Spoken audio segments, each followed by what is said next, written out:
Ever wondered why cashews never participate in a bar fight? Because they're always getting toasted and ending up in wine. Now we all know and love cashews, right? Snacking on them during game nights, sprinkling them over our favorite dishes for that extra crunch. But have you ever taken a moment to marvel at the versatility of this humble nut?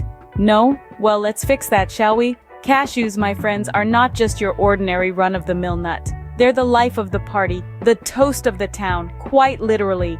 From the hands of skilled artisans, these little guys are transformed into a symphony of flavors, a unique and delectable wine. Yes, you heard it right, wine. Who knew these tiny treats could pack such a punch? But this isn't just about the nuts, it's about the incredible journey they embark on. From tree to bottle, it's a tale worth telling. So buckle up as we uncork the mystery of cashew wine. Remember, before they become the life of the party, cashews are just shy kids hanging out on trees. Now let's go on a journey to the tropics where cashews first originated. Picture this: Brazil, India, Vietnam, all places where these bashful nuts are grown. They love the sun, the heat, and hanging out in their unique fashion. Speaking of unique, let's talk about the cashew's one-of-a-kind shape. Like a plump comma or a kidney with aspirations, the cashew has a personality as distinct as its form. It's the only nut out there that dares to wear its heart on the outside, quite literally. That's right, the cashew seed, what we know as the nut, is on the outside of the fruit, not tucked away inside. Harvesting these quirky characters is no small feat. It's a hands-on process, plucking them from their lofty perches when they're ripe and ready, but it's worth the effort. Now that we've picked our cashews, it's time to put them to work. Off to the winery, my friends. Making wine from cashews isn't rocket science. It's more like nutty science. Now let's dive into the winemaking process. It all begins with the cashews, of course. We start by soaking them in water for a day or two. Consider this the cashew's little dip in the pool. They're just soaking up the sun, enjoying a good soak, and getting ready for the big show. Next, we move on to fermentation. This is where the cashews really start to let loose. We add yeast to the soaked cashews, and it's like adding a little bit of magic. The yeast begins to eat the sugar in the cashews, and voila, it creates alcohol. Think of it as the cashews throwing a wild party. The yeast is the life of the party, and the alcohol is the result of all that fun. But of course, all good parties must come to an end. After about a week, the fermentation process is over. The cashews have had their fun, and it's time to clean up. This is where clarification comes in. We strain the mixture to remove the solids, leaving only the liquid behind. It's like the cashews' version of a detox. They've partied hard, and now they need a good cleanse. And finally, we move on to aging. This is where the cashews really get to relax. The wine is stored in barrels for several months, allowing the flavors to develop and mature. It's the cashews' version of a spa day. They've been through a lot, and now they get to rest and rejuvenate. It's a long process, but it's worth it. From soaking to fermenting, clarifying, and aging, the cashews are transformed.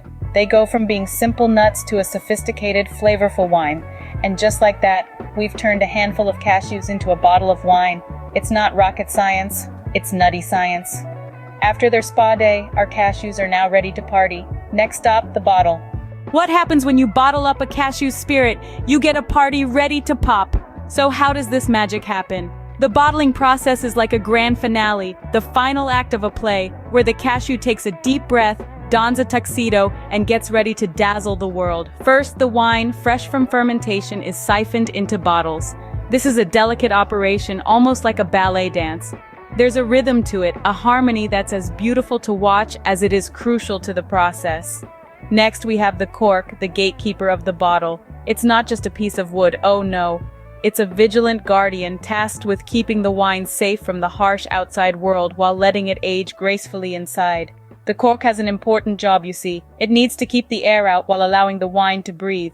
Quite the paradox, isn't it? And then, there's the storage. The storage. This is where our cashew wine gets to rest and mature, like a scholar in a quiet library.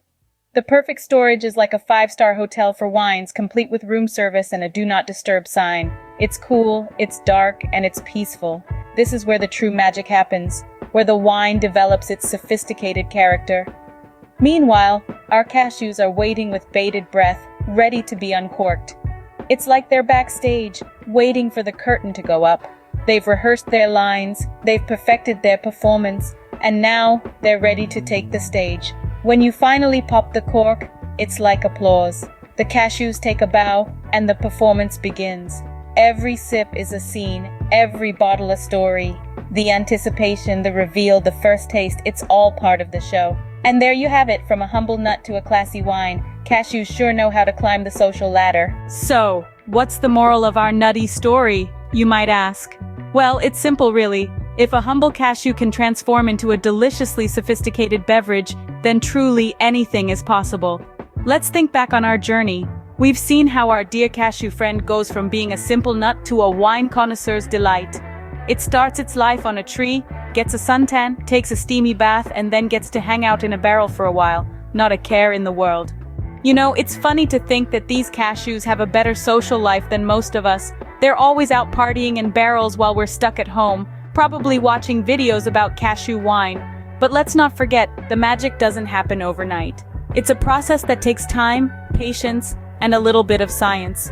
So next time you're feeling a bit nutty, remember this. If a cashew can become a fine wine, imagine what you can become with a little patience and fermentation.